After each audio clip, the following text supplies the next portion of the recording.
సైన్యంతో కదిలాడురా. సైన్యముల అధిపతని దేవునికి పేరుందిరా. పురుగులు మిడతలు తన సైన్యమే, అసర పురుగులు కూడా తన సైన్యమే. గురువులను రప్పించి వడగండ్లు కురిపించి పిడుగులతో పెకలించు తన సైన్యమే.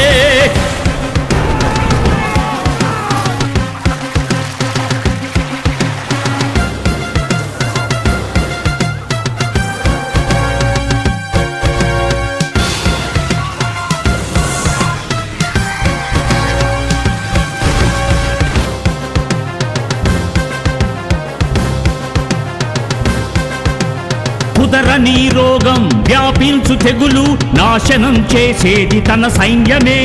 చర్మాన్ని తింటున్న అతి చిన్న పురుగు దేవుడే.